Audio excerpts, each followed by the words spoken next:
Good evening, ladies and gentlemen. Thank you for joining us for tonight's edition of HR Mentorship Learning Series. Tonight, we'll be looking at a topic, managing ethical dilemmas in human resources. Managing ethical dilemmas in human resources. And my name is Oluyemi Adeosun, and I'll be facilitating this session. In the chat box, I would just like to know, have you been in a dilemma before? Whether it is ethical or unethical, any kind of dilemma. Have you ever been in a dilemma before? My next question will be, have you ever been in a workplace dilemma, especially on your role as HR? Let me see if I have people who have experienced or had exposure to one form of dilemma or the other. And let me quickly say here that sometimes some dilemmas may not necessarily be about one good option and a bad option. Some dilemmas can even be two good options. Sometimes, in extreme cases, it could be two bad options.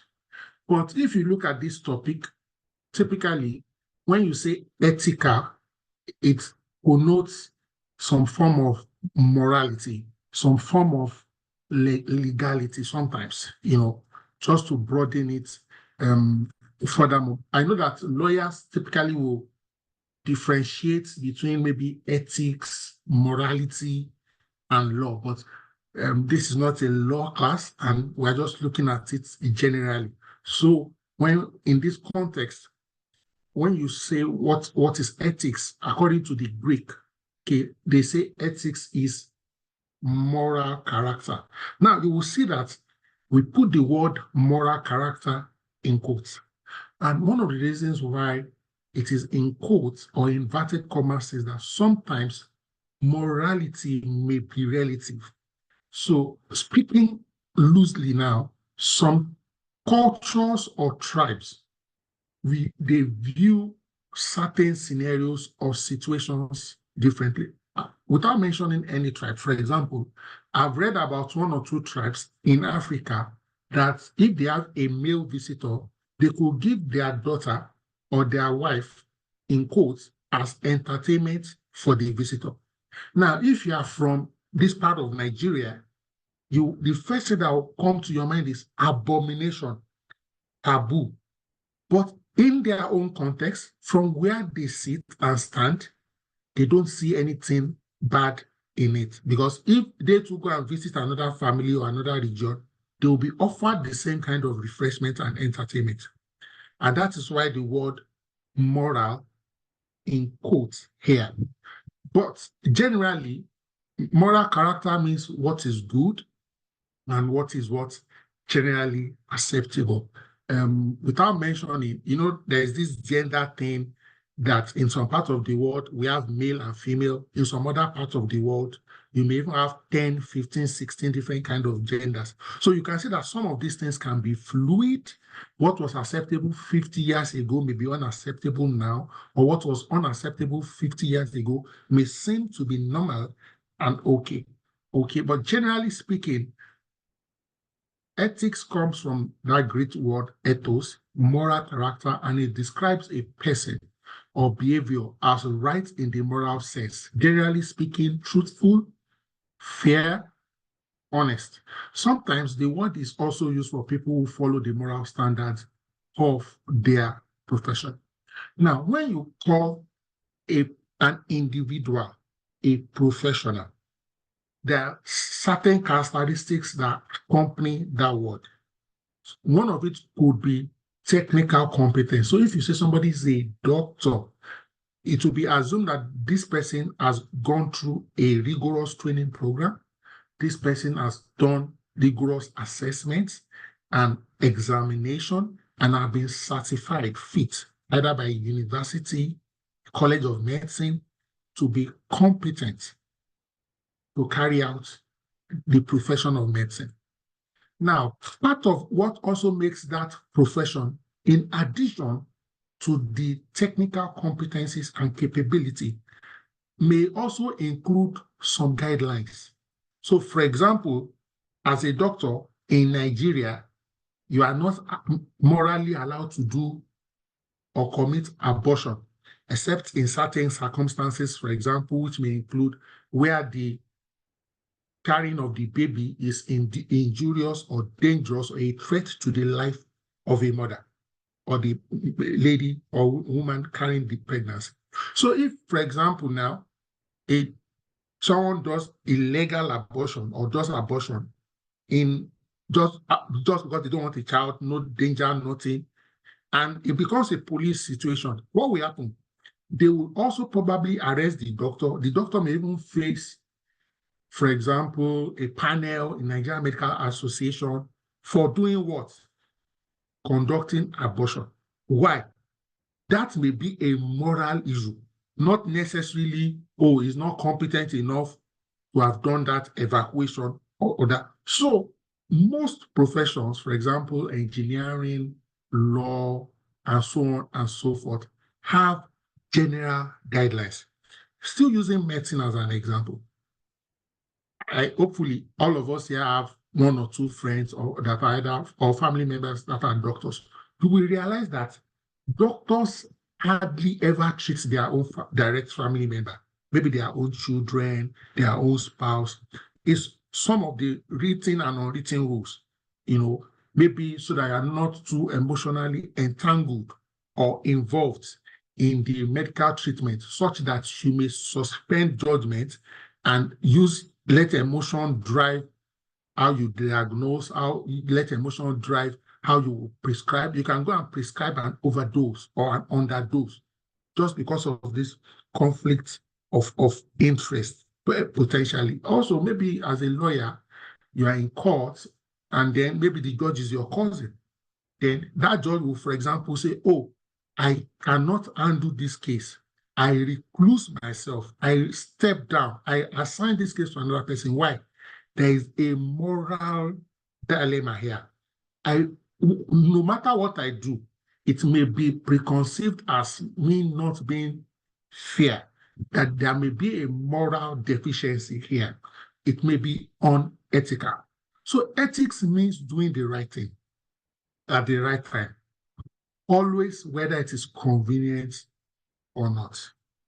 Now, to be very candid, especially in this part of the world, due to the kind of bureaucracy we have, and due to the kind of, I don't want to use the word culture now, but it's still culture that as a people, as a nation, has evolved over time. And I won't mention, but you can drop some of these organizations in the chat box. There's almost certain organizations today that if you are not careful, if you need to do anything with them, you must either give them money. They won't use the word bribe. It can be as innocent as, oh, there's no printer, there's no ink, mobilization, logistics, facilitation. If you know some of these organizations, maybe you've dealt with some of them in the past, you can just drop them in the chat box so that people can see. And I'm also using that as a means to check that you are following me. But I've also seen some organizations in this same country, Nigeria, who refuse to bribe, who refuse to settle, who refuse to facilitate. For example, a particular bank, even though it's a good example, but I won't mention their name, in a particular sector of the economy that deals with bringing things from one country to the other. If you know what I'm saying, you will have a fair idea. Normally, when their product is coming in, it typically takes the maximum length of time for things to be cleared. Why? No, if you like, delay them. If you like, don't clear it. If you like, let the thing expire. They will never give you ₦1. Follow, if the charge or tariff is X amount, they will pay that X amount. They won't try to negotiate to drop the money or let some things go under the radar. They will never. So one of the things that organization now started doing, because in quote, they won't play ball. Over time, all the institutions and individuals working with them realize that this organization is a very ethical organization. No matter what you do, they will do the right thing. No matter the cost, no matter the pain, no matter the associated inconvenience. So maybe some people are supposed to go and check some things. Everybody say, no, don't assign us to that organization. No. The best they will give you is lodge, which they give to anybody anyway, which is not a way to compromise or a way to get you not to play your role as an external body or a party supervising or having some form of oversight or not. All right, ladies and gentlemen, that's just a general overview and context around ethics. Now, a dilemma is a tough choice. You are in a dilemma when you are in a difficult situation.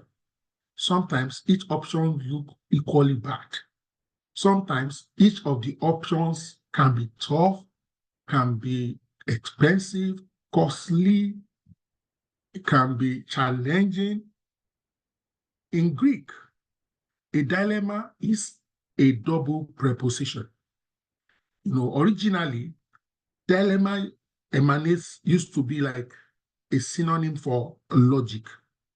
But right now, in today's English, we use it anytime you have a problem, and sometimes maybe there's no clear-cut solution, or the solutions are difficult.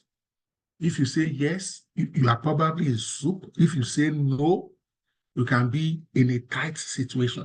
So an ethical dilemma is the decision-making process between two possible but sometimes unacceptable options. Sometimes very difficult, very painful, very, very, very costly. Now, in HR, generally speaking, HR as a department or HR as a function typically finds themselves in what we call a dilemma. Ladies and gentlemen, in the chat box, please, can you drop some examples? So in this case or context, you can use a word, you can use a phrase, you can use a sentence. The kind of context and settings where maybe in your practice as an HR professional or based on your awareness or knowledge. So it may not necessarily be something that happened to you. Maybe you are just aware of it. Maybe you are a member of the HR department or your friend in another organization. Can you drop in the chat box, ladies and gentlemen, examples of some context or situations where HR is in a dilemma, or where the HR department, the HR function, or the HR personnel is in a dilemma? Okay, so I'm just checking the chat box to see if I will see any response anytime from now. Ladies and gentlemen, I need your energy. I need you guys to be with me. If there's anybody that can put on their video, I would like it. Sometimes I like seeing somebody to give me some energy. I prefer TV to radio, just on the lighter note. All right. So moving on, and while I wait for your responses, okay, let's look at HR. In HR, there can be issues sometimes balancing the interest of the stakeholders. Who are our two principal? We have many stakeholders, but two principal stakeholders that we typically, regularly, on an ongoing basis interface with. We interface with the management, then we interface with the employees. Sometimes maybe the management and the board. Sometimes maybe the employees and the union. The employees will typically have varying requests to different degrees and extents.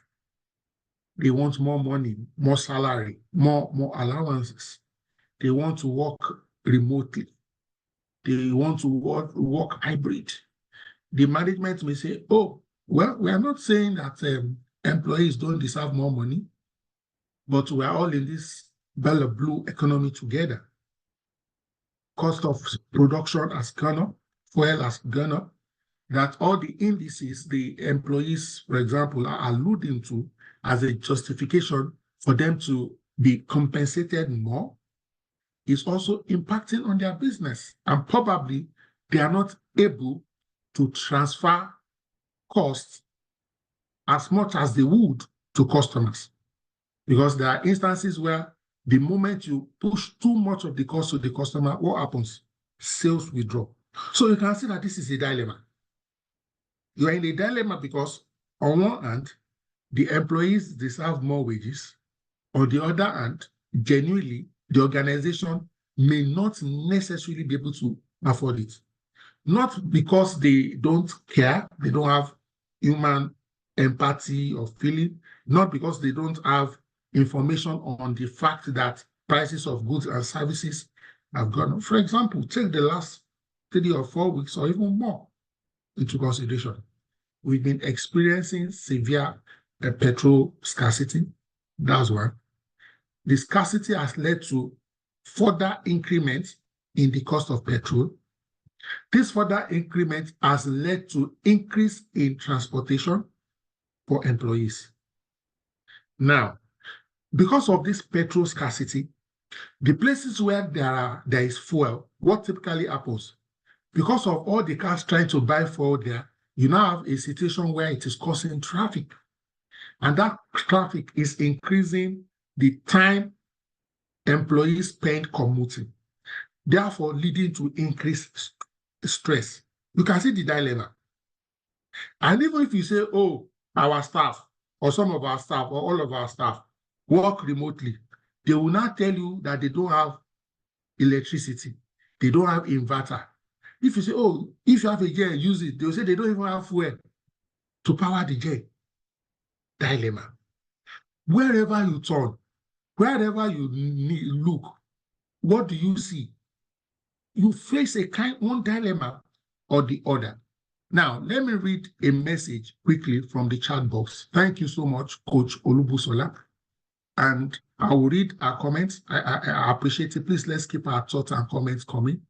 She says here that in a situation where your MD, that's your managing director, wants you to give a few marks to his relation in order to hit the pass mark in the course of assessment. In other words, maybe this relative of the managing director does an aptitude test or an assessment test.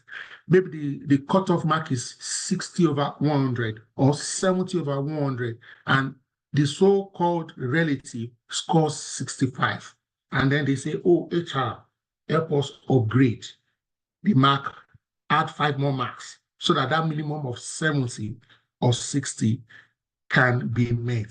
And then she goes on to say, you as the HR, you need to keep your job. How? If in quotes, you don't dance to the bid or interest of the MD, it can mark you as an enemy, as uncooperative, even though it may not necessarily sack you based on that, because that won't be strong. It may now lay a trap for you, waiting for you to make any kind of mistake. And then you also need to do your job based on what? On our integrity. Thank you so much. That's a typical dilemma. Very, very typical dilemma. Another colleague of mine and friend, Tokwe, says here, best candidates not being selected by panelists because of a disability. In other words, in this context, maybe the candidate has a bad leg, maybe accident, amputated, or something. The work requires climbing heights sometimes. There is a dilemma whether to proceed with the candidate or not. So this is also a kind of dilemma, and we'll get into it. The situation now will be, from a health and safety perspective, would that person be certified, fit to do the job? So it's possible that from an HSC point of view, the person may be certified fit, but due to the bias of the panelists, due to maybe a look and feel to say, oh, that person may climb something. Maybe this is not maybe high tension cable, maybe just something very minimal. There can be this psychological and mental block that, especially the other candidates competing for the opportunity, so to speak, don't have that kind of disability.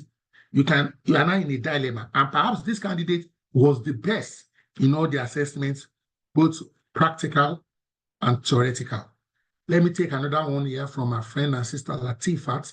Latifat says here, a top executive insists on terminating a staff member who has done absolutely nothing wrong. The employee is performing well, but the executive just doesn't want them around anymore. You are caught between doing what is right for the employee and also complying with the directive, with the executive demand. Let me add one more dilemma. Real life. Of course, I won't mention the organization or the names of the people involved. But in this context, I was a counselor, not consultant, because I wasn't paid. The HR reached out to me. So in a particular organization, right here in Lagos, one beautiful Monday morning like that, the wife, not a staff, the wife of the managing director came to pick up something from her husband in the office and passed a particular cleaner on her way to her husband's office. According to the cleaner, she didn't see or hear the MD's wife. The cleaner, obviously, in this situation, was using an earpiece, playing music, but not loud, but in her earpiece as she was working. So she was not focused on her job. She didn't notice when the spouse of the MD passed. Guess what?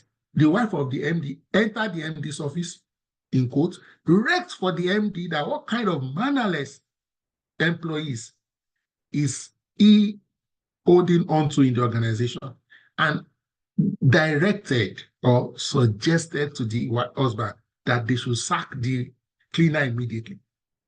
The MD now calls the head of HR, who happens to be my friend in this context, told him the situation, explained the scenario, and ordered the HR head, my friend, to sack the cleaner.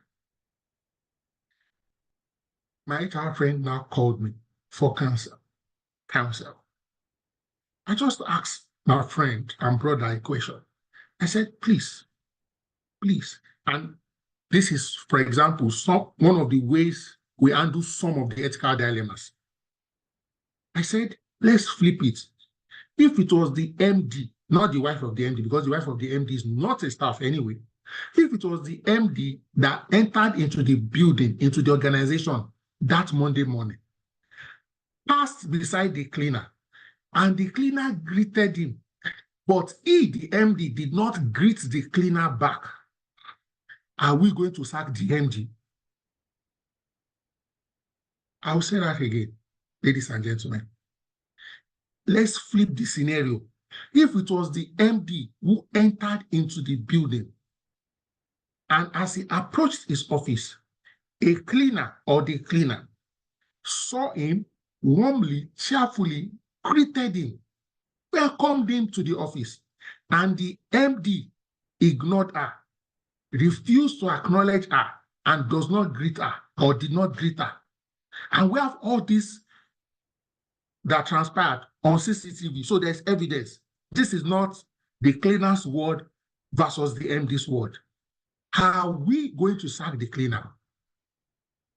The head of HR said, Oluyemi, no, we are not. Then I said, I'm sorry, you can't sack this cleaner. Thankfully, he went back to the MD and narrated the flip of the scenario to the MD. And the MD said, oh, I get you now. And I said, if, for example, the cleaner stole money, in quote, we will sack the cleaner. And there's evidence and there's due process. However, well, it's not however. Similarly, if the MD steals company money, of course, except it's the owner of the business, and in that context, we won't call it stealing. We can call it drawing, accountants in the house. If an employee MD steals money, what will be the sanction or consequence? It's dismissal. So you see how we were able to resolve this specific ethical dilemma. We just simply flip the situation. And if you cannot sack MD for this, then we can't sack cleaner for doing the same thing. At best, just cancel her and say, oh, maybe in this organization, we are very cautious, whether staff or friends or customers or clients or other stakeholders were very warm and we greet them. That wouldn't even warrant a query. Talk less of a warning or a suspension or a termination. It's outrageous. Ladies and gentlemen, let me quickly check the chat box. Yes. My brother Money says here, when your boss wants you to issue query to an employee where due process has not been followed. Yes, this also happens a lot. Just here, issue him a query or issue her a query. My brother Daniel says here, you are asked to retire certain employees who have not reached, who have reached the age of retirement. So in this context, in quote, they have reached the age of retirement, but some names were exempted due to directive from MD. So maybe you have 8 people who are clocking 60, assuming in your organization 60 is the retirement age. Now, normally, all the 8 you proceed for retirement. They now say X and Y live there, but A, B, C, D, E, F, take them out without maybe a justification. Maybe these people have skills that is short in the market, and then maybe now convert those ones to, what do you call it now, contract or consultant or a fixed term employment for a specific period of time. Of course, and when we are talking about retirement, I hope you know that retirement is not an emergency. Nobody clocks 60 suddenly. If we have put our succession planning in place, this kind of scenario will most likely has been avoided, except, of course, the succession, all the people on the pipeline suddenly go to Canada, which is also possible. Ladies and gentlemen, I see what Lovett Lucky wrote here. I appreciate it. Thank you so much for your feedback. Oh, thank you so much, Daniel. You said in this context, all the people here are drivers. Come on. So that's a dilemma. So effectively managing these dilemmas is crucial for maintaining trust. It's crucial for fairness, and it's also crucial for integrity. In law and in HR, there's what we call precedence. When you do something, especially when you are doing it for the very first time, it is important that the thought process around it is rigorous. It is important that if there is no existing policy, organizational policy, because of this development and scenario, then we should use that opportunity to design and create a policy that will be robust and sustainable. Because if you just do something just for one person, either out of sympathy, sentiment, or out of parochial interest or vested interest, it will come to backfire, because some other employees tomorrow may be in a similar situation and may want to call in that precedence. So we need to be careful the way we handle dilemmas, ladies and gentlemen. Okay, moving on. So we'll look at some specific examples. Thankfully, the cases that have been raised in the chat box has been helpful. So I see Uncle Case, and normally I wait till the end, but I'll make an exception today because we're in a dilemma. Uncle K, you can please unmute and share your thoughts or comments. Thank you so much, Dr. Adeosun.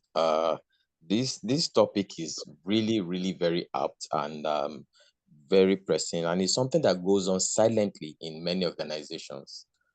Managing this kind of situation. A lot of people actually don't like talking about it, and I will share a personal experience with you. In one international organization that I once worked, the DG was just moving around, and I found one junior staff dozing, and he said immediately he should be sacked. Okay, and he instructed HR to sack the guy. And we felt, well, this guy he didn't know why. But the truth of the matter was that the guy had done shifts and has done even extra shifts because the guy to come and relieve him did not come. So he continued the shift again till the next morning. Okay, and he didn't sleep. So DG was just on his, way around, going around, and he saw this guy dozing, and he said he should be sacked. So, but when the HR actually investigated and saw that the guy actually, did more shifts and extra shifts just to, stay in the office for the guy that didn't show up, what we did was not to sack him, because what we just did was to move him to somewhere else where the DG will not be seeing him, because he was a kind of person that whatever he says, you must do. So instead of sacking him, that, okay, our guy said we should just sack you. We didn't sack, we just moved him somewhere else to another department. And the guy is doing very, very well today. After a couple of months or so, the DG saw him and saw him that he's doing well. It was like, you're here now. He said, yes. Okay, HR moved here, and then came to HR and said, well, then we explained to him that this was what happened, this was what happened, and it's fine. So sometimes HR need to actually come up with how to manage such situations. Ingenuity have to come from you as an HR, and see as not just to be a rubber stamp HR, to always say whatever the management says that we have to do. Sometimes you need to actually come up with concepts, ideas to manage the situation. Sorry for raising my hand. So I just needed to chip in. It actually aligns to what you're saying. Yes, thank you so much. And if anybody at any intersection wants to talk today, because we're handling dilemmas, so we will not follow standard webinar formats, so that you don't also forget, and it will also enrich the conversation. Thank you very kindly, Uncle K, all the way from Oluyemi Adeosun. All right, so, all right, I already see another hand, and I will take it right away. I'll take it right away. Lumniba, I don't know how to pronounce your name. I don't know if it's a nickname, but you can unmute and speak. Good evening, sir. You actually pronounced it very well. That's fine. Okay, so thank you for the opportunity. I actually dropped a comment in the chat. It's actually a real situation. I think it's a dilemma I am in now. I would just like us to, or some advice on how to handle this situation. So the option of laying off one employee, and there are two female staff in the same position. One of them is single and the other person is married. And both of them do development. They are closers. They bring in business and they close. The married one brings in more business, like really brings in a lot of business, and she has been with the company for some time. And you know that she's going to meet her quota. That one, she'll bring it. But due to the fact that she's married, she can't do some other stuff. Like she can't go for late night meetings with some clients who can't see you during official hours. They want to probably meet you like later in the day. But the single person can do these things. Not married. She doesn't have to go home to a husband and children. So yeah, she can make out time to do this. And because of that, is that the married should be the person to be laid off. But you know that this person actually brings in business. She does her job. Her only crime is that she's married. So in this situation, and you have made a business case to the MD, like this is the situation. So, well, how do you handle this dilemma? Okay. Thank you for bringing the dilemma to a public domain, and we will crowdsource suggestions and solutions. But let me quickly mention here that sometimes dilemmas may not be resolved by the best answer or by the best solution, because you have people who are in positions of authority and approval who can exercise their discretion and, override HR or other management advice. What is most important from an HR perspective is that you document your wisdom, your advice, and in line with your internal processes and policies, and also the labor law. Now, speaking specifically to the case at hand, according to the extant labor law and general practices in labor management, people management, you see, when it comes to redundancy, and what's redundancy? Redundancy is a situation where you have more people than the job. So which means maybe you have 5 people doing a work, and maybe due to reduction in volume of business or production or customer or client base, you now, for example, need only 3 people sincerely to do the job. And 2 or 5 need to go. Now, one of the first cardinal principle, let me use the word principle, is the principle of last in, first out. For those of us that did some basic accounting or elementary accounting, they call it LIFO in inventory management. Last in, first out.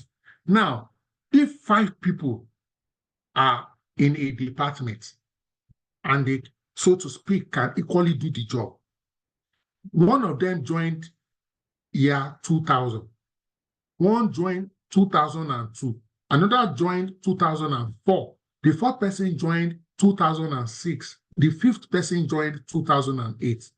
If you need to take 2 people out, assuming all these 5 people are equally productive, you understand, in their performance, they are at par, maybe above average or consistent, all of them. What do you do? The first principle you apply is the last 2 people that came in. In other words, the person that came in 2008 and the person that came in 2006, which means in the general concept of redundancy management, you honor tenure, length of service. So the person that joined last will go first. However, that same labor law that clearly, copiously alluded to this principle also now added another principle, which is called subject to what? Reliability, subject to performance. And this is where in the organization, having a proper, effective performance management system in place and then properly documented. Because when it now comes to the situation where you don't want to apply the principle of last in, first out, the next variable or parameter or consideration will be what? Their performance over a period of time. So it can be, for example, maybe in the last 1 year, in the last 2 years or 3 years. So if, for example, one is consistently above average and one is consistently average, then you say, oh, it's unfortunate that due to the economic situation and the business climate, we have to let one of the 2 of you go. Even though A came after B, but B is more productive than A. And that productivity, that performance will not be subjective. It will be clear, crystal clear to all stakeholders. And in good faith, you lay off the person that came first over the person that came next. However, there is no condition, for example, that says the determinant for laying somebody off will be their marital status. Marital status does not get any job done. Being single does not necessarily translate to availability and productivity. I've seen single people, for example, maintain their boundaries and say, oh, after 6, I'm not available for any client meeting. Single as in super single as a no. They are not even planning to be engaged or entangled. Are you together? They just said, no children, nothing, but they say, hey, if I've been working since 8 a.m., by 5, please, I'm done for the day. See you tomorrow, 8 o'clock. And I'm also seeing married people. I know there are married people on this call tonight who do meetings at night, not because they don't respect their marriage or their family. Some, maybe their children have attained certain level of maturity, maybe they're in the university or they are even now grandmothers, and they've been able to balance the stakeholders in their life. They have some support systems in place. Their spouses recognize the work they do. For example, my wife is a medical doctor. Lawsuit here. She's a consultant. She leaves home 1 a.m. to go and attend to people's children. Who am I to say no? Her work is not 8 to 5. Sickness does not book appointments. Emergencies don't book. They just happen. So you will need to, so I also want you to be emotive towards the person that is married. Look at their performance, documented, and compare.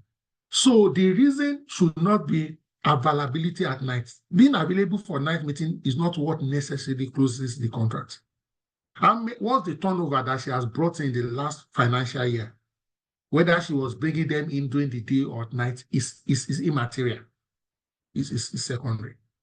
Okay. But even if you document that and you submit it to your MD and it still goes ahead and takes one out, you have indemnified yourself and HR, that you provided sound counsel that is devoid of bias or any form of animosity. But we have to move on, okay, because we are all subject to authority, and people with higher authority have greater consequences to bear. Moving on, then somebody else also sent me a message that he wants to ask a question, and I made you co-host so you can unmute. Hopefully, you've not forgotten your question. Okay, sir. Good evening, everyone. Good evening.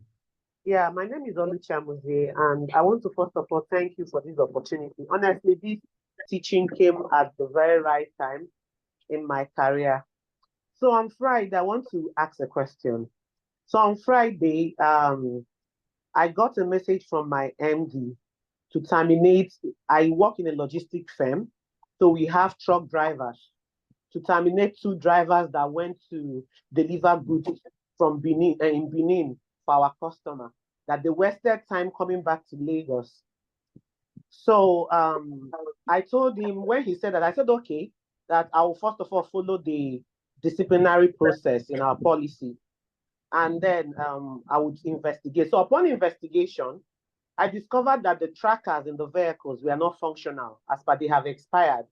And we can't even ascertain if they diverted, because the MD's accusation was that they diverted and they've carried other people's goods to other places and all of that. Meanwhile, the drivers were saying that there was an incident on their way, that a vehicle blocked the way so that they couldn't pass when they got to a particular location while they were coming back to Lagos. So so I told them that at this point, we can't really ascertain if actually they diverted. So why not let's follow the process, maybe give them a warning letter, but they are insisting that I terminate them, which I feel is unlawful termination, because if these people drag me or drag the other company to industrial court, there is no proof that actually they diverted. And I've tried to let them know that this is quite unlawful, but they are insisting I terminate them without further investigation. Of course, we don't even have anywhere to investigate. So in this type of situation, how do I handle it? Hello, ma. When you say they diverted or there's no evidence that they diverted, I don't understand. Please forgive my naivety. Was there a stock count? Is there a reduction in the stock, please? No. They diverted as per they were supposed to come to Lagos, but instead of coming to Lagos, they followed another route. Maybe they carried, you know how truck drivers may see passengers, people that need their services. So they carried the other people's goods to another location before coming back to Lagos. Fantastic. Yes. Fantastic. I like this, your question. And one of the solutions or suggested solutions, you have brought it forward. And I like the way this conversation is going. Now, if I were you, or if I were in your company, or if I was your MD, this is the right time to install tracker in all our trucks. You see, sometimes we actually have trackers in them, but they have expired. The company did not renew the trackers. So when I went to investigate, yes, they didn't renew it, and it has been brought up to the management that we need to renew these trackers. But on their own part, they failed in renewing it. So all the vehicles have trackers. Okay, working tracker. ladies and Yes, gentlemen, sir. in the chat box, if you have a tracker that is not working It's or not that has expired, do you have a tracker? Let's not hear at from the all. people. Not You at know all. me, my knowledge is limited. I'm an upcoming professional. So let me hear from my learned colleagues. So, ma, you see, one of the solutions to managing dilemmas is processes. Another one is systems, infrastructure, technology. In this your case, let me be very honest with you. For me, it is immaterial whether they diverted or didn't divert. I promise you, my sister, I promise you, if you sack them today and you hire new drivers tomorrow and you don't have tracker, they will soon divert. The average, and I'm saying this with due respect to drivers, I love them. They are my brothers. Me too, I'm a driver. I drive. You understand? Because of the nature of their job, because of generally how much they are paid, generally, and the cost of living, even from time immemorial, you know, they are almost like in a precarious work territory where the only reason they take that job is not because of your salary, is the potential to earn more by diverting, or when there is unutilized cargo space on the ship, on the carrier, they load it and use that to mean extra income. So it is fundamental. Even me that I use a private personal car, I'm not into transportation. Not only do I have trackers in my vehicles, the trackers can pick voice. So that if people are talking in the vehicle, they will pick it. Ma, like you have said, you may be lucky that because drivers generally are also, what's the word now? The ease of them getting another job is high because most people are almost always looking for good drivers anyway. And because, so to speak, even though they can and will get justice in court because of the time factor, 1, 2, 3 years or more in court, how many people have that energy to go and pursue it? And what claim or damages would they get? So I think the current situation, the emphasis should be on reenacting, reactivating those trackers, please. Even if you put the MD's cousin, as long as he's a driver, most drivers have a mental mode they use to operate. So if there is no system in place to checkmate, even if you probably hire me, I'll probably do the same way. Again, and I'm saying this with respect, I know on this call, many people that at least I'm too sure that they have traveled before, even multiple times. You will be in Heathrow or in Doha or in Dubai, people will be on a queue. Ladies and gentlemen, you will arrive at Muritala Mohammed Airport, you will see 17 queues. Same set of people. What changed is not their blood, it's not their DNA, it's not the lack of AC, non-functioning AC. It is lack of consequence.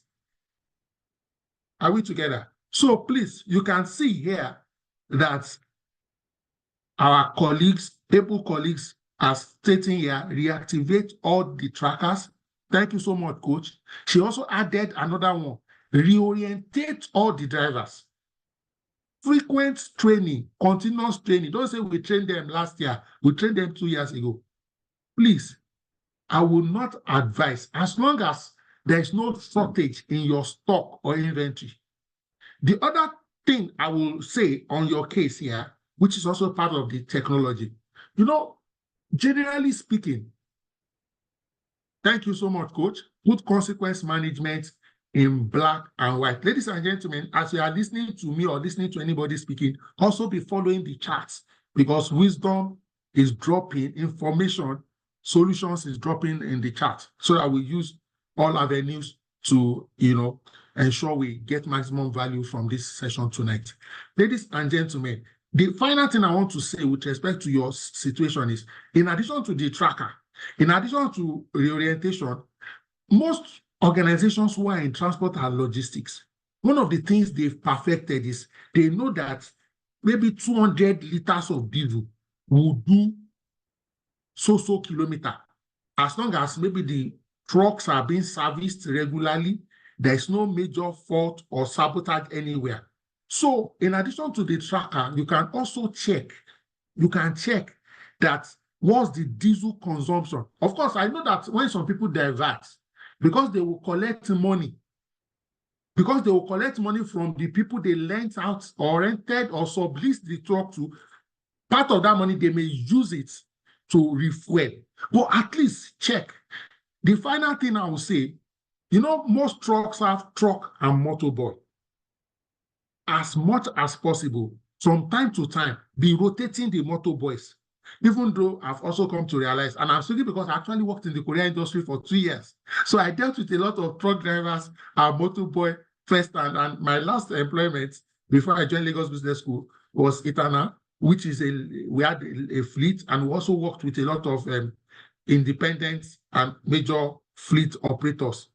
Sometimes you need to also, I'm just saying this, maybe put a Yoruba motorboy with a Igbo truck driver, an Hausa motorboy with a Yoruba truck driver. Those kind of, don't let the driver that brought the motorboy, so that connivance will be a little tougher. And then before they get used to each other, you have reallocated and, transferred, redeployed, those kind of things. Okay, I know that there are no easy answers. My brother and friend Ali Ibrahim here says, do they have a logbook? If they do you document the speedometer before and after? My brother, you are correct, but I have seen they tamper with the speedometer. But it's true, it's a possibility. It's a possibility, and very good one. Very good one. Yes, so coach, they can still collaborate. We just keep rejigging some of these things. People who are inherently unethical, no matter the systems and policies you put in place, they will keep trying to circumvent it. And that is why we will also keep trying to look for how we can use technology that they can't bypass as much as possible. Yes, thank you so much, Bethel. Okay, moving on, ladies and gentlemen. So you could have a situation or a case of workplace discrimination and harassment. Okay, so for example, the case of handicap that was mentioned on the chat box earlier could fall under discrimination. HR professionals may encounter situations where they need to address complaints of discrimination, harassment.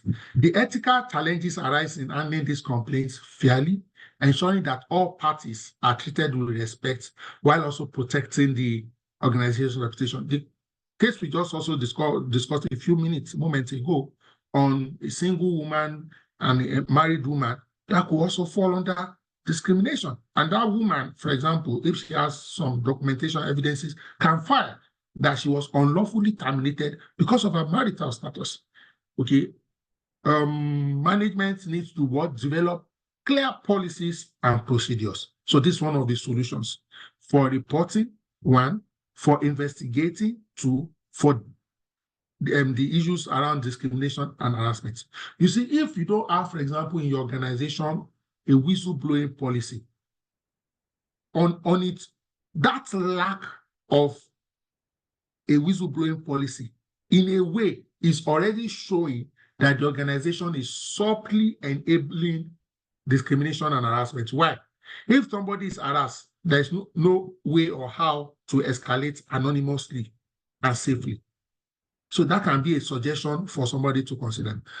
I've worked in places where, in fact, to make our whistleblowing completely anonymous, we outsource the whistleblowing to the top 4 consulting, one of the top 4. So the email we are sending to is not our organization's email. It's maybe the name of our organization at a domain of the consulting firm.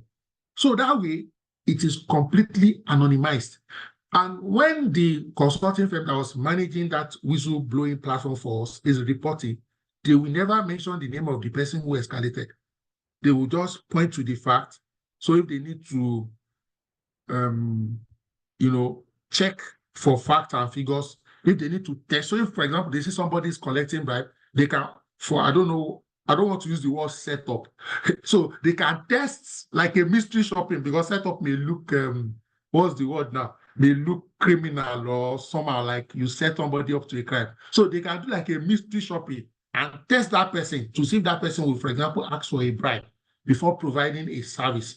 If they say, oh, this person is a bully or something, they will try to find a way around it so that they can genuinely identify whether the person is truly a bully or the person is just demanding performance objectively. So if they need to listen in and do things like that, they or engage with all the subordinate of that staff in a free manner just to get to the root. Even they go as far as maybe calling all the ex-staff, people who have left the organization, who have nothing to lose. They are not afraid. The manager cannot do anything to them, just to get to the point of it. So ensure investigations are impartial and the appropriate actions are taken. Provide regular trainings on workshop behavior and on anti-discriminatory laws. For example, too, if you have an LMS in your organization, a learning management platform, these are part of the mandatory training. It can be a 30-minute training, a 1-hour training, or webinar or something. And one of the things we do in places I've worked is that those trainings, in fact, and that's how most LMS are configured, or you can choose to configure your LMS. Not only would you read about all these anti-discriminatory, anti-harassment policies, you also do like a knowledge check. It can be 10 questions, and maybe you must get 8/10 or 80% or 90% before you can submit. And maybe you must do it once in a quarter or once in 6 months. All right. All right. I'm trying to check what Beth is saying here. Oh, okay. She's saying here that when someone says something like, you are my sister, because we are the same state, and so on and so forth. Yeah, those kind of things sometimes can be pushed to you to get you to compromise or get you to lower your guard. Let me say this, and I'm saying this respectfully. When somebody tells me, for example, in the place of work that I am a pastor, what happens to me? My antenna becomes longer. I'm extra more careful. I mean, in the context of work or business, once you try to come from a spiritual, because what they're trying to do is lower your guard. I'm an angel. You are safe with me. I will just remember sheep in wolves' what? Clothing. So don't let anybody, say because we are both Lagosians, or we are both from Osun State, or we are both from Edo State. Please, Kiri is no respecter of tribe and the color. All right. So moving on to another area of potential dilemmas could be performance management and termination. Thankfully, one of the cases that we mentioned, or two, bordered around termination, and part of the solution was the rigorous performance management process and framework. Ethical dilemmas can occur during performance evaluations and decisions regarding termination. HR must balance fairness to the employees with the organization's performance standards and business needs. And that's why, for example, where some of our colleagues in HR, and when I say colleagues now, I'm not talking about just the HR practitioner, I also mean the management team of organizations.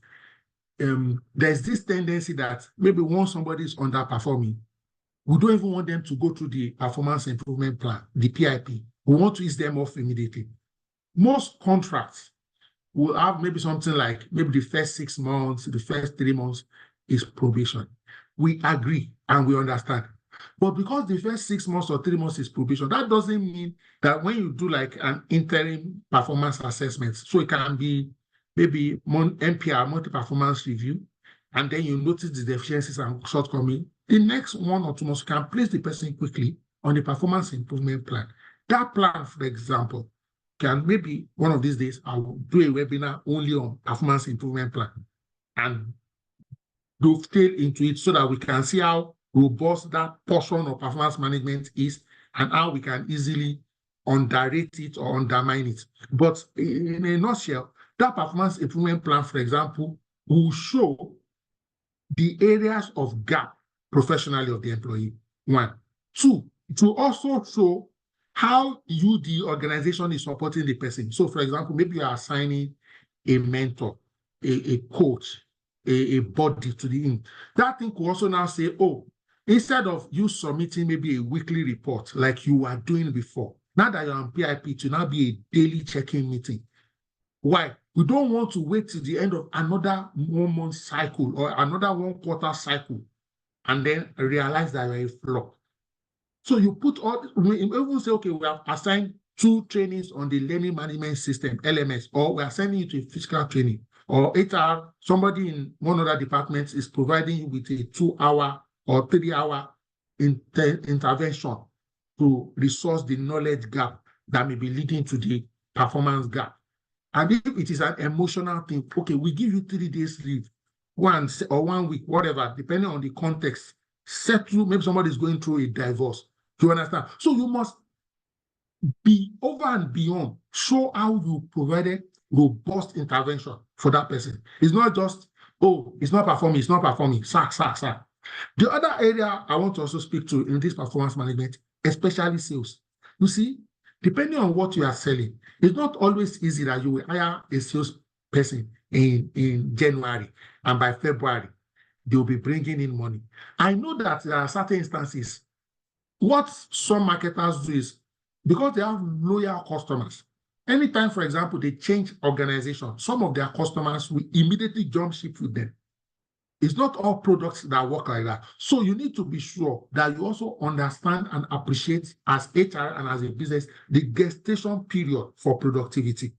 So that, and that is why it's not all function that, in quotes, you can judge within 3 months or 6 months. There are peculiarities of functions and roles. You must also put into consideration the peculiarities of those functions and roles.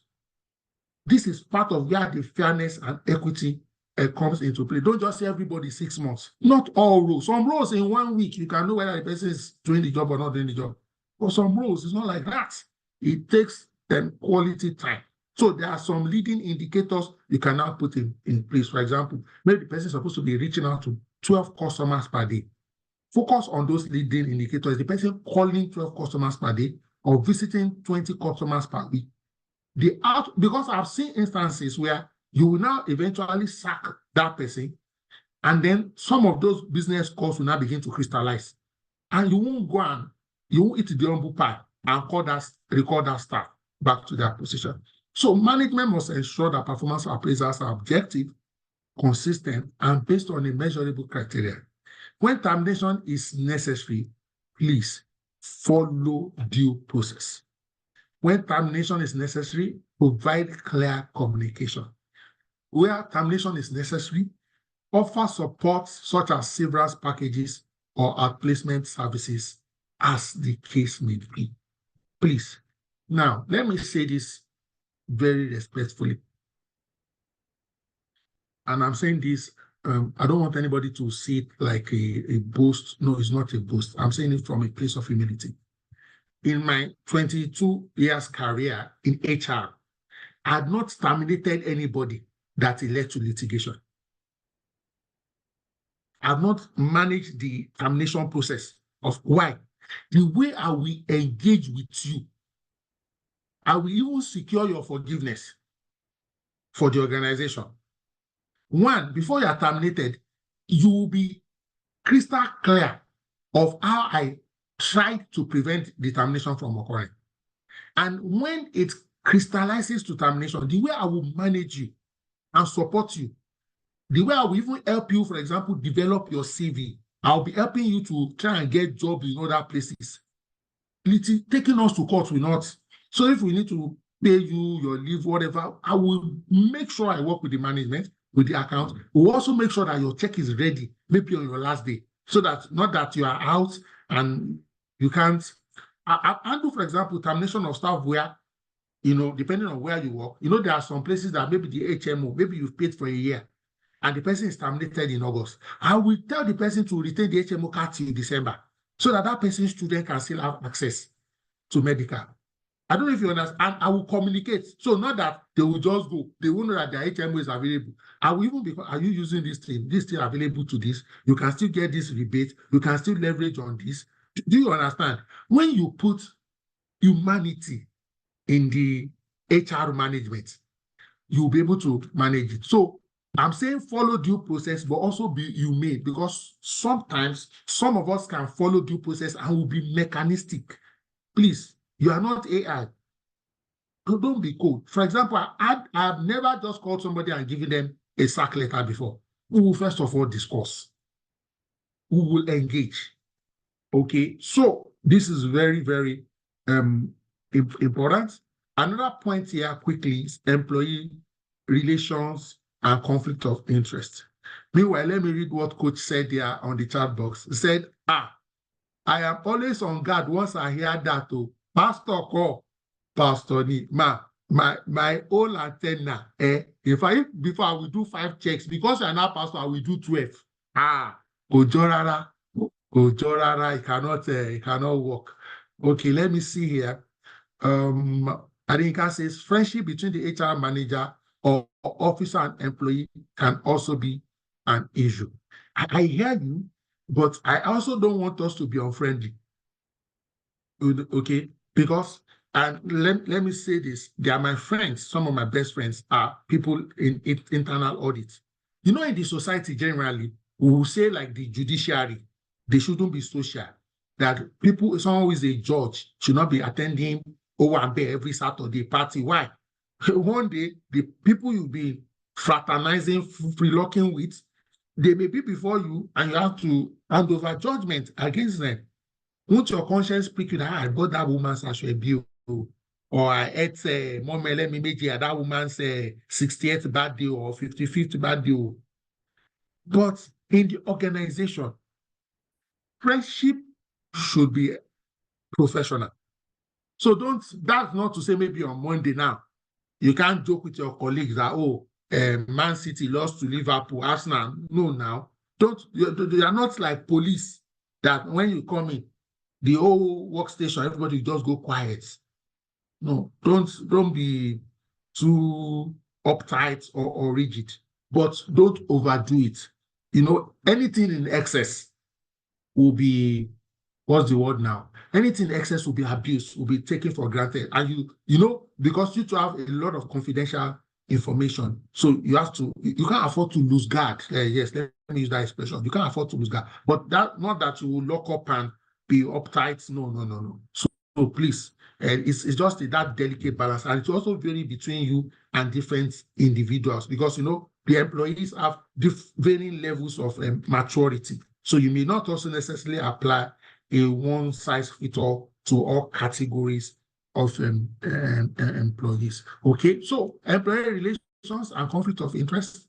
HR professionals may face conflict of interest when dealing with issues involving personal relationship within the organization, or when their loyalty to the company conflicts with the well-being of the employees.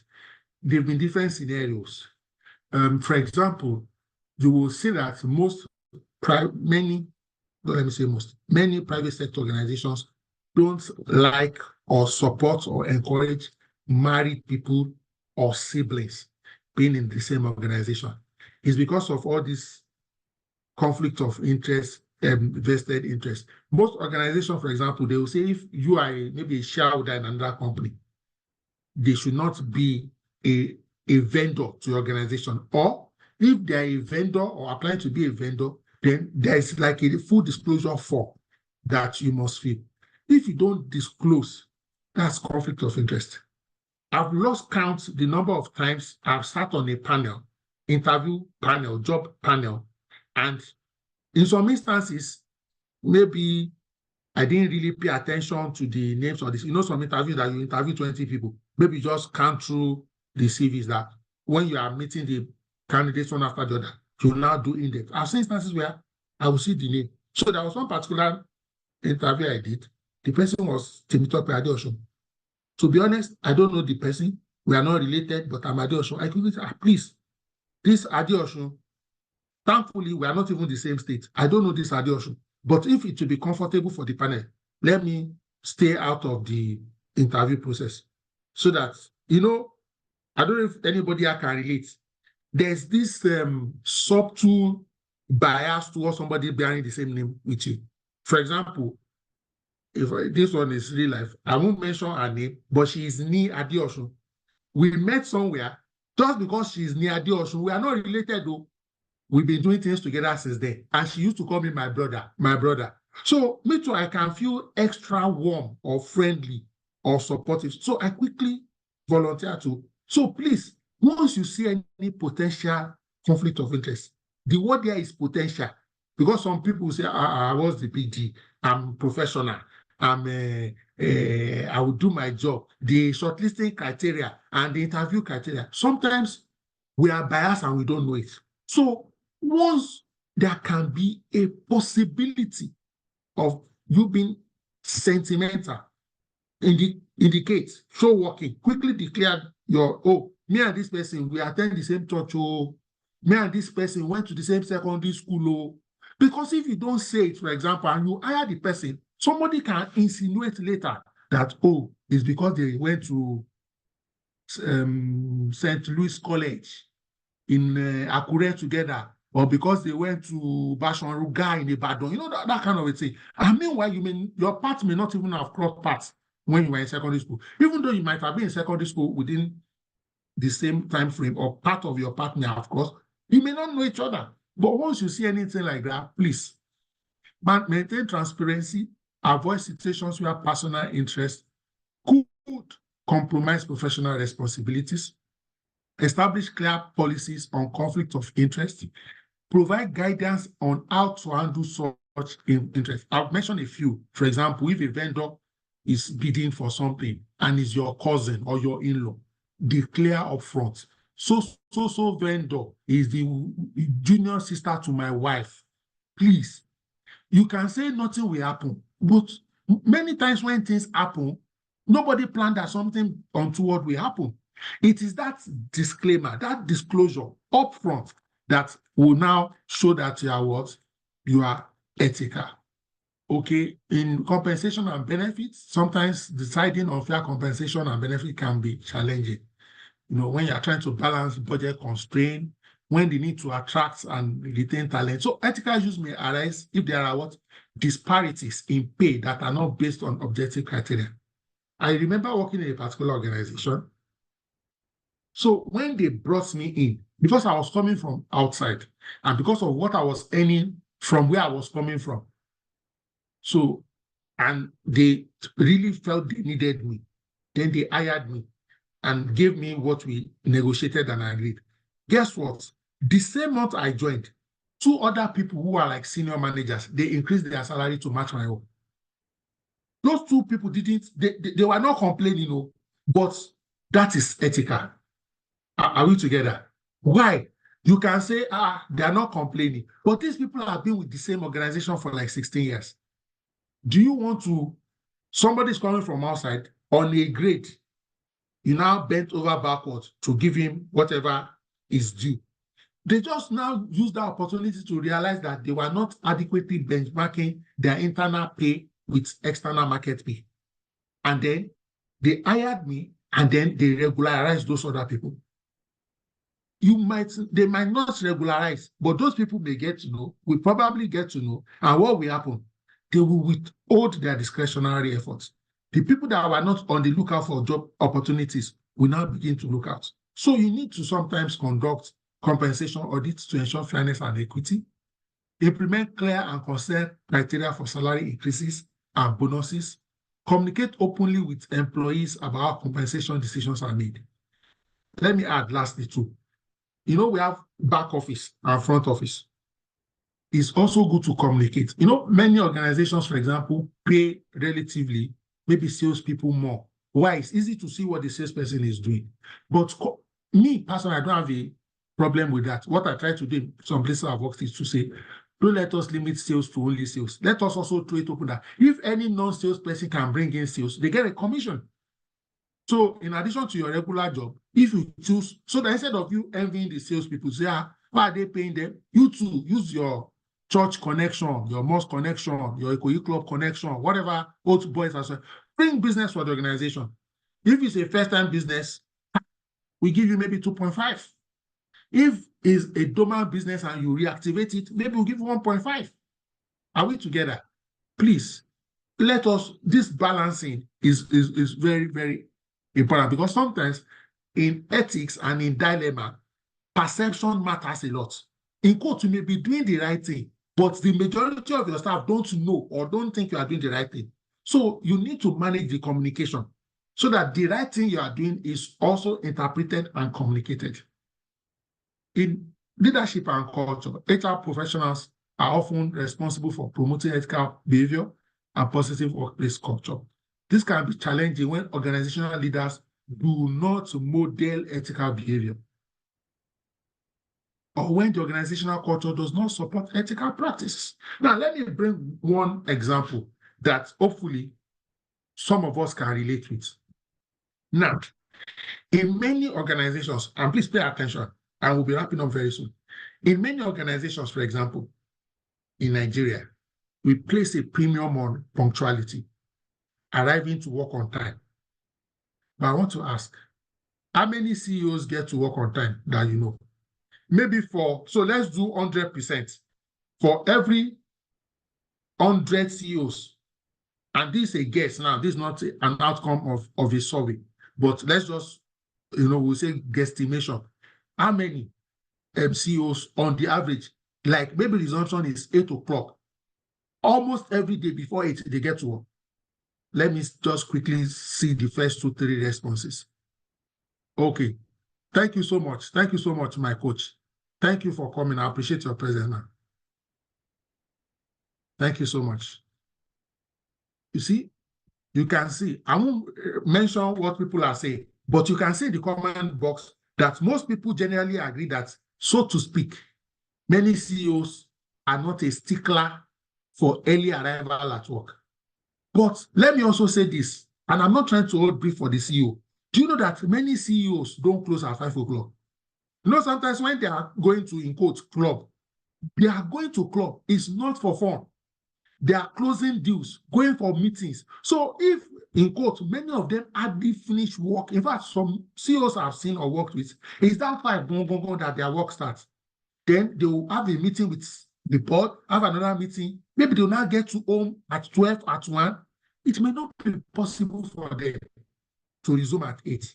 So you see, even though in the organization we say our work is 8 to 5, but we want the CEO to be modeling 8 to 5. But most employees will actually really close at 5 or 6, and the MD will continue till much later. So we now also need to let people know and appreciate that, okay, for punctuality, it does not apply to maybe our C-suite, and you will tell them the why. That their own work is not 8 to 5, it's 8 to 12. If you don't explain it that way in your mind, they will just, MD, he has gone to the club again. Maybe half of the fresh business inflow came from that club. So that club is not a social exercise. It's work. You may go to the club and just go and watch Everton play Crystal Palace. They are networking and actually bringing in the Benjamins. So we are HR people. It is thank you so much, my brother Ali Ibrahim. CEOs actually don't close. They don't close. I mean, tier 1 CEOs, they don't close. So it will be very unfair to now be expecting them to be coming by 8. But if you're not careful, the employees will say, Oga never call. Oga is always coming late. We need to also manage that communication and let them know the dynamics of their work and why, for example, they cannot be a benchmark in the case of punctuality. But for example, maybe dress code now, we should dress corporately and formally. Not that you will not be wearing short knicker, or I'm not talking about those kind of things. So advocate for ethical leadership at all levels of the organization. Develop and enforce a code of conduct that reflects the organization's values. Provide ethics training and create channels for employees to report on ethical behavior without fear or retaliation. And we can report anybody.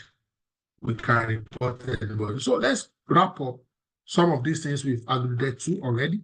After this, I'll just take additional comments and contributions. Some of the strategies for managing ethical dilemmas. Develop and enforce code of ethics. One, if you don't have a code of ethics in the first place, put it up. But in Nigeria, having the code is typically not our problem. It is enforcement. So once our code of ethics is in place and approved by the relevant organs of the organization management board, let us enforce it, please.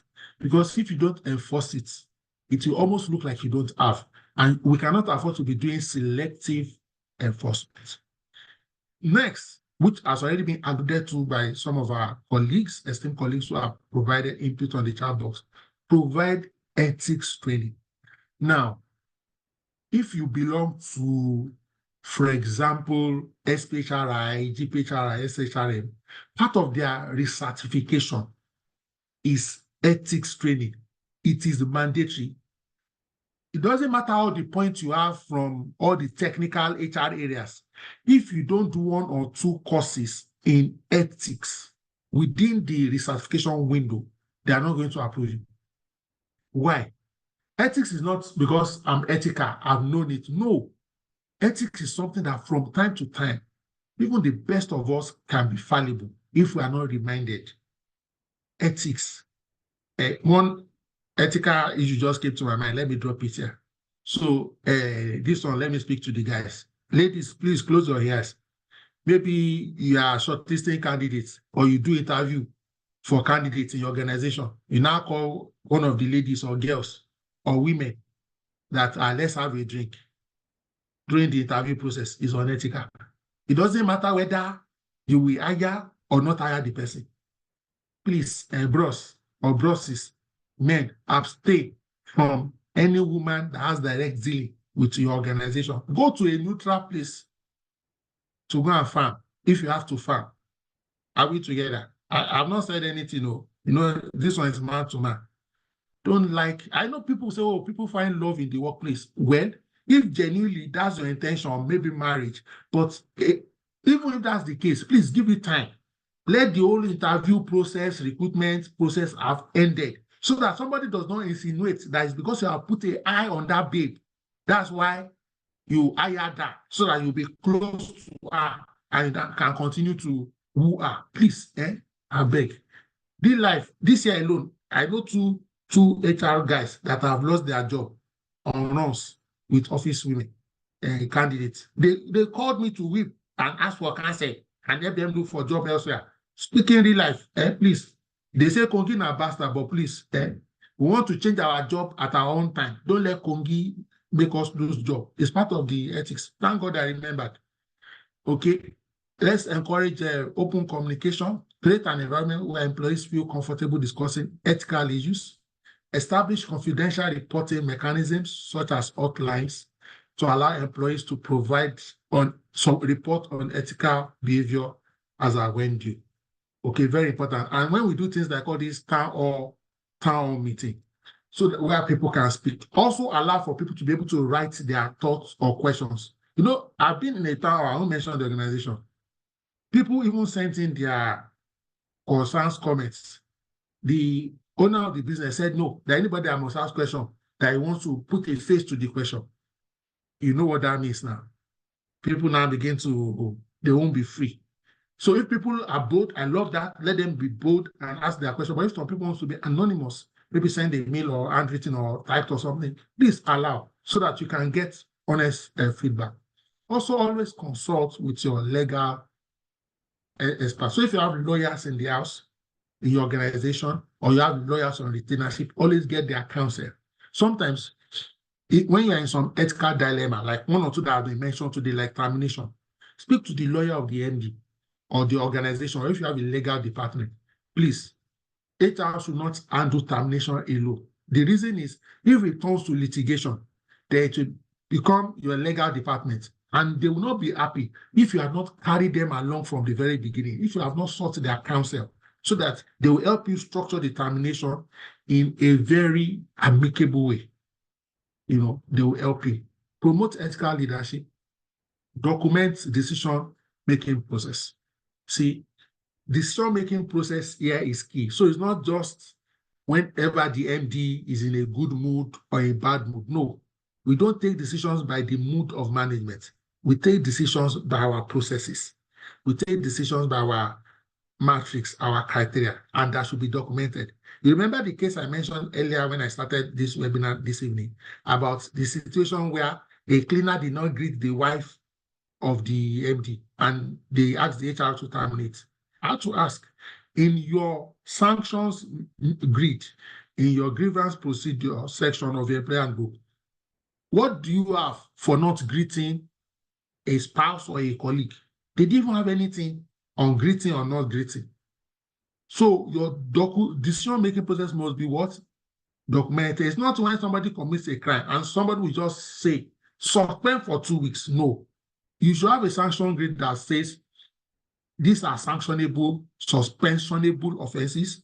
If you do this is 1 week. Do this is 2 days. Do this is 2 weeks. Not that the MD or the CEO or COO or any authority figure will, based on their feeling, just say, no, suspending for 3 months. Let's send a strong signal to all the other members of the employee. The suspension should come from your employee handbook. When there was no particular employee in mind, it was just a rigorous, objective sanctions grid that was created. Balance employee goals with organizational goals with employee well-being. This is very critical and very fundamental. Ladies and gentlemen, as we wrap up, again, I'll throw the floor open to questions or comments or contributions, maybe something crossed out your mind or an experience you want to share. Now we'll do it here very open. Or you still have 1 or 2 burning questions you quickly want some tips from me or from us as a team tonight. Managing ethical dilemmas HR requires a proactive approach grounded in strong ethical. Wow. I need to charge my laptop immediately. Okay, sorry about that. Okay. Ladies and gentlemen, grounded in strong ethical principles and commitment to fairness and transparency, you need to implement, like I mentioned, clear policies, providing training and promoting a culture of ethics. HR professionals can navigate these challenges effectively and contribute to a positive and sustainable workplace. And we also need to apply what? Wisdom. Yes. And part of the wisdom in HR comes from experience. Part of it comes from exposure. And sometimes it's also good. And that's why we must maintain a healthy network of, you should have between, say, 5 to 10 HR bodies. And when I say bodies, people with different exposure and background. So I have friends, some are even senior to me. For example, there are some fellows, CIPF fellows, that when they are in certain situations, they call me. They have more years of experience to me, but they know that I will bring an independent, objective perspective to their dilemma. Why? They are in the organization. They know all the players and stakeholders. I am not. Not because they cannot make a call, a judgment call. Sometimes they even know what to do. They just need external validation. Or maybe they know 4 things to do. By the time they discuss with me, we now flesh it up to 6 things. You understand what I mean? Or even the things they know they want to do, the reason may not be robust enough. And by the time we exchange like that, I just use that as an example. Many instances, me too, I also call them or call other people. So there are even people that are my own juniors too that I call. You understand? So this is not about only senior or peer or junior. Sometimes scripture says that there is safety in the multitude of counsel. Something may look simple. A simple thing can cause a big litigation. Ladies and gentlemen, at this intersection, it's time for us, if any, to quickly ask some questions, if any, or share some insights as applicable. Thank you so much, my main man, Uncle K. I hear you loud and clear. Thank you so much. Let me see here what my friend, colleague, Antonia says. We once had a situation in my organization where HR issued query to some employees that failed to participate in a scheduled training. And the line manager came up to say HR does not have a right to query staff for that reason. Please, can HR be limited on this? So let me say this generally speaking. Generally speaking, and I'm not speaking from absoluteness. I'm not saying, generally speaking, in my practice of HR, I actually don't like HR issuing queries. My preference, and this is what I've done a lot of times, is that is the line manager of employees that issue query. Now, this is what has worked for me. So I'm not citing it like that's the only way to do it. Most of the time, so if somebody is in finance and you commit an infraction, let's even say you are late or whatever it is, that, you know, some offense, it will look like is an offense against the organization or against HR code, not a finance code. I will let the finance head or CFO or head of finance, whoever, or this function supervisor issue the query that they are so, you did this, and then I get them to copy HR so that HR can be a mediator, as the case may be. Then, if the issue you are issuing query for is severe, is not concluded at the query level, and needs to come to a disciplinary panel or hearing, then HR can now issue a second query to say, recall that your line manager had issued you a query on this, and you are responded so.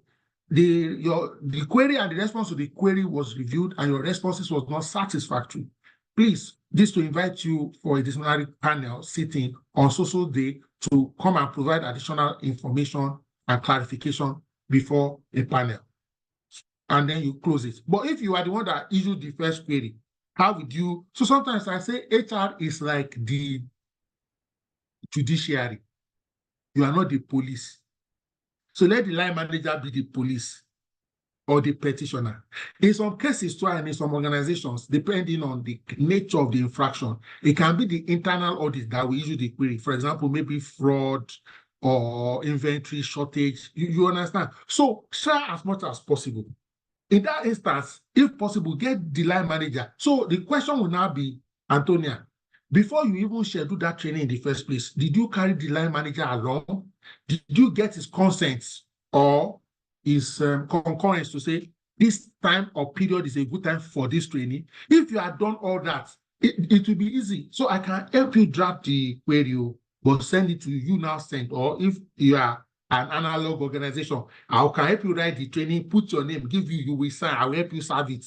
You understand? So sometimes when you see line managers defending their employees against a query, it means that you did not connect with them on one or two things in that area. So that would be my 2 cents. But notwithstanding, HR is authorized and empowered to issue query on behalf of the organization.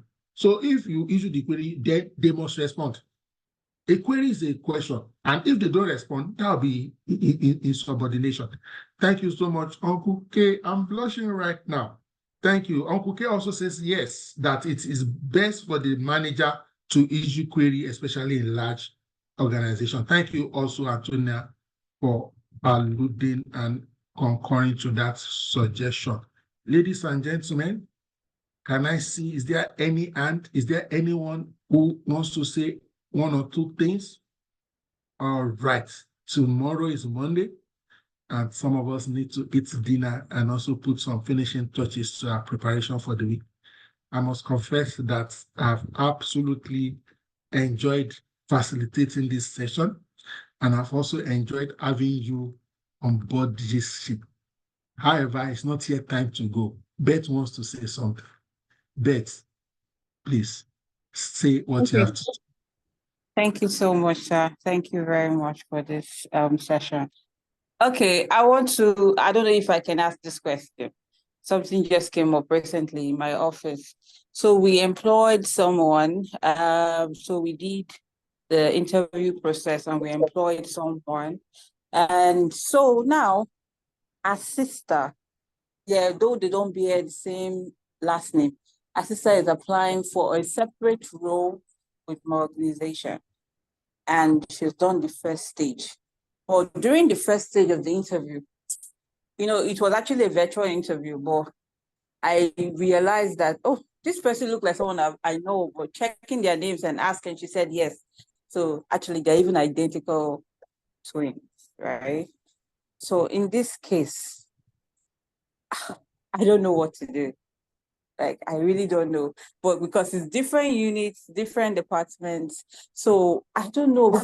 Personally, I feel it's unfair that because one's fate is affecting the other, but totally, I don't know what to do. Please help me. So the first thing I would say, Beth, is to say, what is your policy with respect to recruitment of siblings, recruitment of family members? If you don't have a policy, they say where there is no law, there is no sin. That's the first thing, because if you want to discontinue the recruitment process, on what ground? I'm talking from a policy perspective. You may be losing a good candidate or hire. That's one.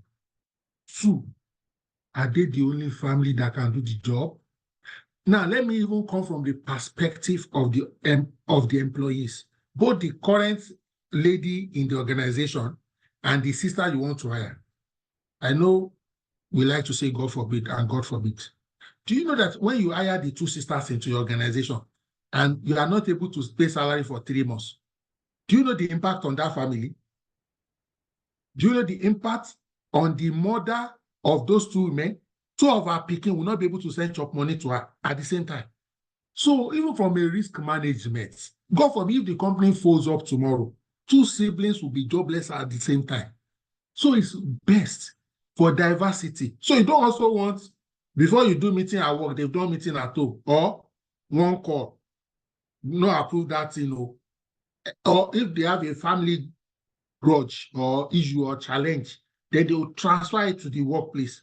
So as much as possible, you need neutral people who are, yes, I know over time people to become sisters or brothers on the job, but please, for diversity, if I were you, I will get other candidates. And what I try to do sometimes is when I have to let someone go painfully, I try to ensure that I even get somebody way more qualified and competent. So that way, I don't want to use the word guilt now, but the weight of having to make that sacrificial choice is lessened. Okay, please. And the way I describe this person, I suspect that person will get a very good job. In fact, a better job, better paying job than yours. But please, don't put them in a compromising position. I've seen, and some of us have siblings. Sometimes you can be keeping malice with your sibling for a period. Don't want to transfer it to the work and vice versa. So please, you can now help her look for a job elsewhere. I know you're a nice person. Thank you so much for allowing me chime in to that particular current dilemma. Ladies and gentlemen, if I don't end this call right now, I will enter another dilemma, which I cannot afford. It has been fun doing this tonight. Good night. Thank you.